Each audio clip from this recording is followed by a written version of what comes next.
hear these at a particular level, all right, let's say a level that's not painful, but a level that's comfortable for you, you would find that at the lower intensity would be easier to hear for you in this range, like we just talked about earlier. But when you got to the lower frequencies or the very high frequencies, you would have to have a greater intensity in order to say, yeah, I can hear that.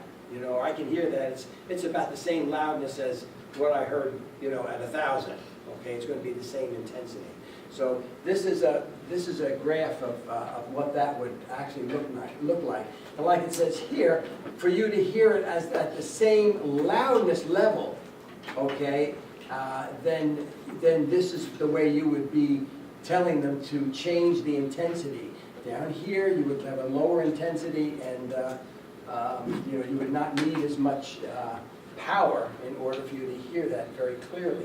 But once you got to the higher frequencies or the very low frequencies, then you would have you would have to have a greater intensity of the sound in order for you to hear it at that same comfortable level of loudness.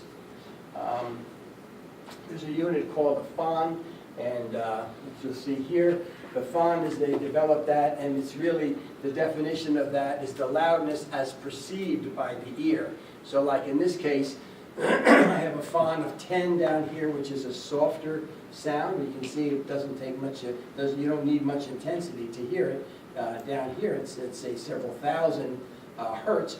But if you wanted to hear a louder sound, say one at a level of the 50 FONs, then for that you would have to have it at a greater intensity going into your ear.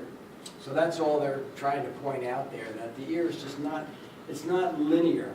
But you know, a lot of things in life, in biology, really are not linear.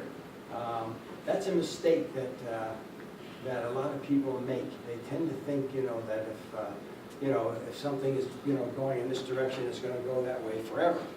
I learned early on, when I was in graduate school, I did a study on blood coagulation in little tubes that I was implanting in dogs, in the vena cava of dogs. And I found that if I implanted a little piece of Teflon tubing in the dog for, you know, that had no electrical charge on it, that it would clot up in a matter of a few days or a week.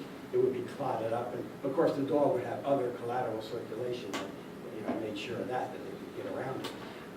Whereas if I had a negative charge, a negative electrical charge on the inside of that little piece of tubing, then when I put that in the dog, they lasted for years. I mean, no blood ever clotted in those. I thought, wow, that's cool. And then one of my friends said, well, no blood clot when it's negatively charged. When it's neutral, you get a blood clot in a matter of a week or so. Or how quickly do you think it will clot if you put a positive charge on there? And I thought, oh, it's probably going to clot within an hour, right? I put it in. It lasted for months. You know.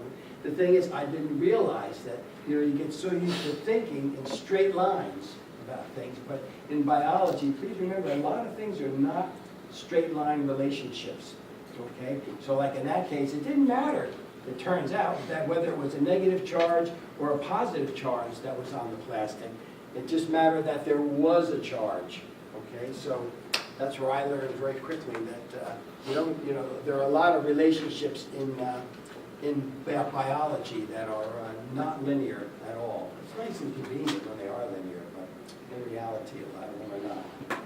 And then, when we get to hearing loss, I wonder what kind I have. I guess I have neural. I don't know. Anyway, because I can't hear that 17,000 anymore. I'm down to, what, 11,000, I guess. There are two major types. There's conductive hearing loss and neural hearing loss. The conductive one is the defects in the bones in the middle ear not vibrating, you know, properly. Whereas the neural hearing loss is just damage somehow to the nerves or the neurons that are in the cochlea that convert that vibration into an electrical signal. And that's probably more likely what people have as a rule, is the neural loss. Okay, but those are the two kinds that we know about. I don't, they can test for them differently, but I've never had that test done, so I don't know. They'll take a tuning fork and put it up against your skull back here to see, if the sound gets trained. I don't know. There are tests that can be done. I've never had them done myself, so I can't speak about them. I just know that they do exist, for that. And that's it. Told you it was short tonight. What about the last class? You guys, of course, you've been away and on the beach or something, and not, right? You guys been just chilling for a week?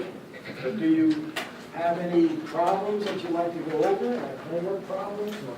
Or, did I put a study guide in there for you? Not yet. Okay. I know I made one up. I just didn't put it in. All right, I will get that in for you. You can see it won't be a lot of math, but